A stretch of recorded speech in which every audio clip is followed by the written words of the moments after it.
It makes sense that bacteria can sense and respond to important environmental conditions like nutrient availability and waste accumulation. But it turns out that cell signaling allows these simple single-celled organisms to get much more complex information about their surroundings and even to coordinate their activities with the rest of the population accordingly.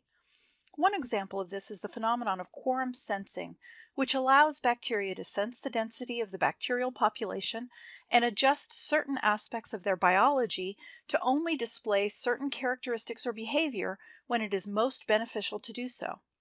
The way they sense population density is through the concentration of small molecules secreted by the bacteria, for which the bacteria also have cell surface receptors. The higher the population density, the greater the concentration of signal, and this triggers a cell signaling cascade within the bacterial cells that typically leads to a change in enzyme activity and gene expression within the population. There are many examples of quorum sensing, but one that has important clinical relevance in humans is the quorum sensing that regulates virulence in Staphylococcus aureus. Staphylococcus aureus is part of our normal skin flora. Everyone has it, and it typically doesn't cause a problem as long as it stays on the outside of our body. However, if the skin is breached and staph gets inside the body, it can lead to serious infections, which spread through the body and can lead to pneumonia, bacterial infection in the blood, and ultimately sepsis and death.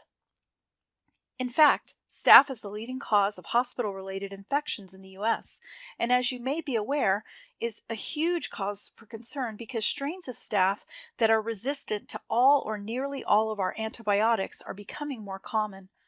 MRSA, or methicillin-resistant Staphylococcus aureus, is one strain that's becoming more and more widespread, even in non-clinical settings like gyms, so make sure you wipe down those exercise mats before using them. Staph causes disease through the activity of what are called virulence factors, which include adhesion proteins that help the bacteria stick to the host cells and to each other, toxins that cause cell and tissue death, and molecules that help the bacteria evade or repress the immune system of the host organism so that it can't effectively fight the infection. All of these virulence factors are genetically encoded within the Staph aureus genome.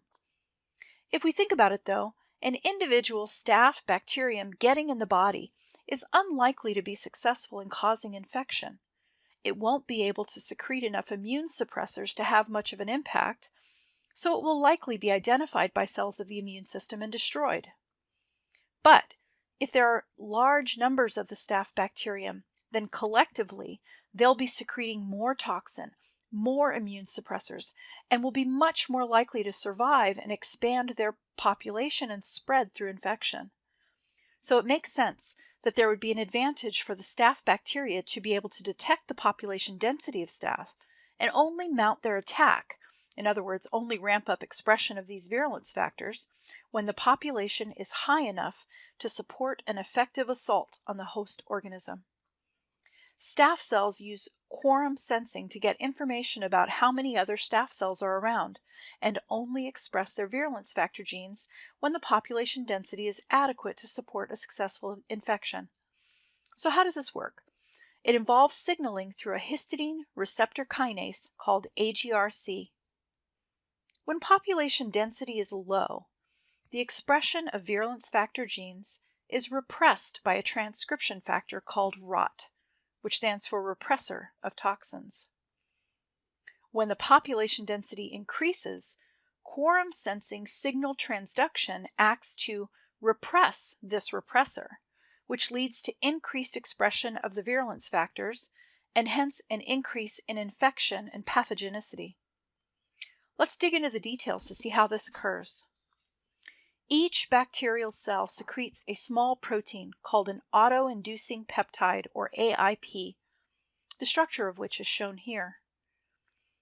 Each bacterial cell also expresses the receptor for the AIP molecule on its cell membrane called AGRC, for accessory gene regulator.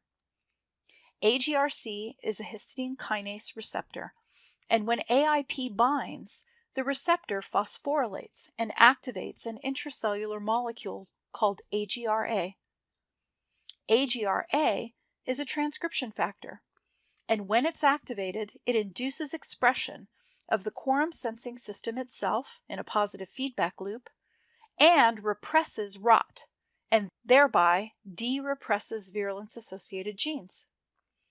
The translation of rot protein is inhibited by a protein called RNA3, the expression of which is activated by AGRA. So when AIP concentrations are high enough to induce activation of the AGRC receptor kinase, AGRA gets phosphorylated and activated. It in turn activates expression of RNA3, which represses translation of the rot mRNA, so no more rot protein is expressed. At the same time, AGRA is initiating a positive feedback loop to strengthen the quorum sensing mechanism itself and amplify the response. It does so by activating expression of the genes that encode the individual components of the quorum sensing mechanism, including AGRD, which encodes the AIP peptide, AGRB, which encodes the transport protein responsible for AIP secretion, AGRC, which, as we've learned, is the receptor that gets activated by AIP, and the gene that encodes AGRA itself. In this way, once the threshold of signal molecule is reached, the quorum sensing mechanism is rapidly mobilized, and the de-repression of virulence factors takes place, leading to the increase in pathogenicity we see with Staph A infection.